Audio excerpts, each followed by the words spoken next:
بسم اللہ الرحمن الرحیم۔ میرے محترم عزیزوں اور دوستوں، حضرت جنید بغدادی رحمۃ اللہ علیہ فرماتے ہیں کہ مجھے تو ایک عورت نے توحید سکھا دی۔ کسی نے پوچھا کہ حضرت وہ کیسے؟ فرمانے لگے میرے پاس ایک عورت آئی جو پردے میں بیٹھی ہوئی تھی اور کہنے لگی کہ میرا شوہر دوسری شادی کرنا چاہتا ہے، آپ یہ فتویٰ لکھ کر دیں کہ اس کو دوسری شادی کرنے کی ہرگز اجازت نہیں ہے۔ انہوں نے سمجھایا کہ ارے اللہ کی بندی، اگر وہ اپنی ضرورت کے تحت دوسری شادی کرنا چاہتا ہے،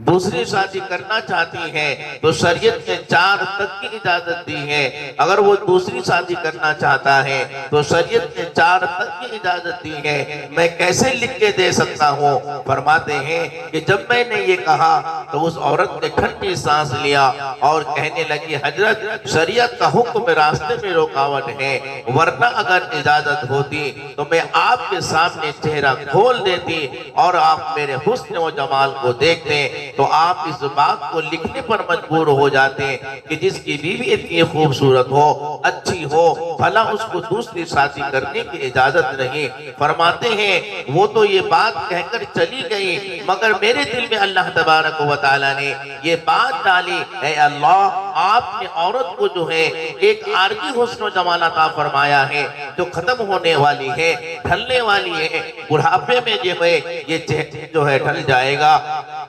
اس کو اپنے حسن پر اتنا ناز ہے، وہ کہتی ہیں کہ جس کی بیوی میں ہوں، اب اس کو محبت کی نظر دوسرے کی طرف ڈالنے کی اجازت نہیں، شادی کرنے کی اجازت نہیں۔ تو اے پروردگار، اے ارحم الراحمین، اے مالک اور خالق، تیرے اپنے حسن و جمال کا کیا کہنا؟ تو تو رب العالمین ہے، تو تو میرا خالق اور مالک ہے۔ آپ کہاں پسند کریں گے کہ آپ کے ہوتے ہوئے کوئی بندہ محبت کی نظر کسی غیر کی طرف اٹھا سکے؟ سبحان اللہ میرے عزیزوں، صحیح فرمایا حسن بصری رحمۃ اللہ علیہ کہ جو خالق جس نے ہمیں اور آپ کو پیدا فرمایا ہے، سب سے زیادہ محبت کرنے کا حق، سب سے زیادہ ان کو جو ہے میرے عزیزوں جو ہے ان کے سامنے جھکنے کا حق ہے۔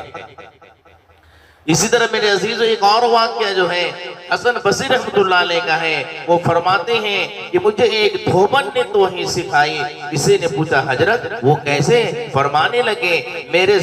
پڑوسی میں ایک دھوبی رہا کرتا تھا، میں ایک مرتبہ اپنے گھر کی چھت پر بیٹھا،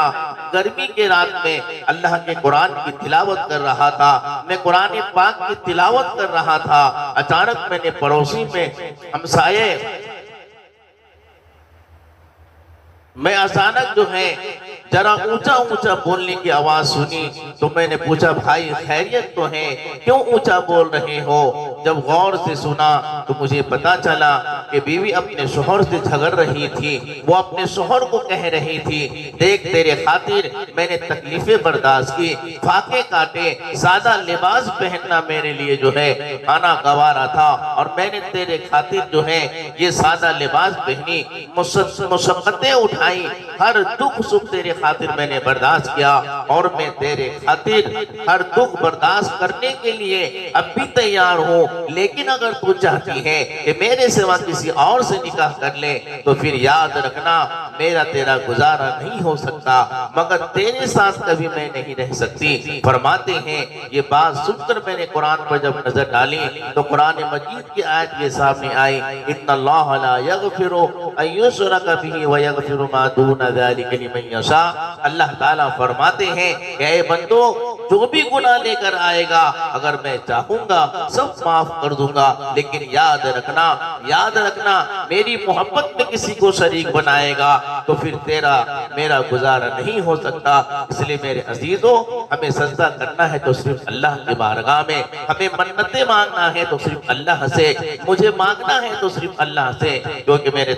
بزرگوں یہ دینے والے، ہمیں پیدا کرنے والے اور سب سے زیادہ محبت کا حق، عبادت کا جو حق ہے وہ میرے عزیزوں ہمارے رب العالمین خالق اور مالک کا ہے۔ جب اللہ سے محبت کریں گے میرے عزیزوں تو اللہ تبارک و تعالی ہمیں جنت میں وہ نعمتیں عطا فرمائیں گے جو کبھی کسی آنکھ نے نہیں دیکھا تھا۔ میرے عزیزوں علماء نے کتابوں کے اندر لکھا ہے قد موسیٰ علیہ السلام یا کسی اور نبی نے عرض کیا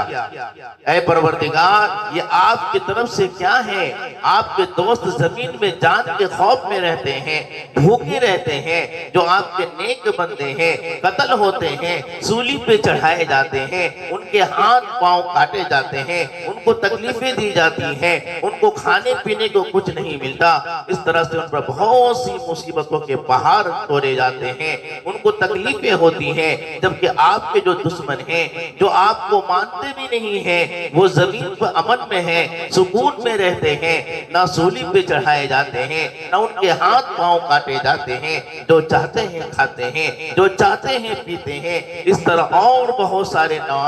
ناز و نخرے میں رہتے ہیں۔ اللہ تبارک و تعالیٰ نے جواب میں فرمایا کہ تم میرے اس بندے کو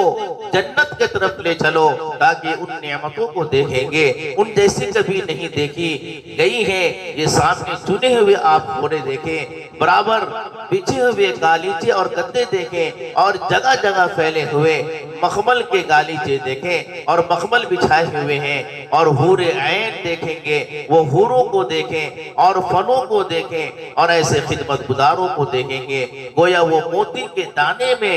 گلاف کے اندر ہیں۔ پھر اللہ تبارک و تعالیٰ نے ارشاد فرمایا کہ جب میرے بندوں کی آخری منزل ہو ان کو دنیا سے دکھ کا کیا تکلیف پہنچے گا۔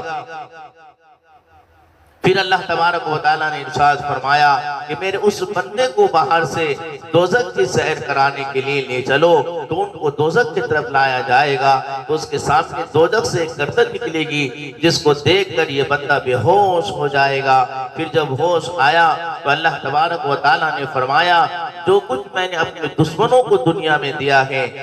اس سے ان کو کوئی نفع نہ ہوگا جب ان کا انجام یہ ہوگا، کیونکہ میرے عزیز و دنیا کی جو نعمتیں ہیں عارضی ہیں، ختم ہونے والی ہیں، میرے عزیز و فنا ہونے والی ہیں۔ یہ دنیا تو اللہ نے امتحان کے لیے بنایا ہے، کسی کو کبھی کم ملتا ہے، زیادہ ملتا ہے، کسی کو آرام ہے، کسی کو تکلیف، کیوں کہ یہ دنیا امتحان کی جگہ ہے۔ لیکن میرے عزیز ہم جب اللہ کی بارگاہ میں جائیں گے، اللہ سے محبت کریں گے، اللہ کی عبادت کریں گے، اللہ کو اپنا خالق اور مالک مانیں گے، تو جب اس دنیا سے جائیں گے تو اللہ وہ جنتیں ہمیں نعمتیں عطا فرمائے گا جو ہمیشہ ہمیشہ کے لیے ہوگی۔ پھر وہ جنت ہمیں ہمیشہ کے لیے ملے گی، پھر جنت کی نعمتیں ہمیں ہمیشہ کے لیے ملے گی۔ ہر چیز اللہ تبارک و تعالی ہمیں اور آپ کو ہمیشہ عطا فرمائے گا۔ تو اس اللہ کے بندے نے عرض کیا بالکل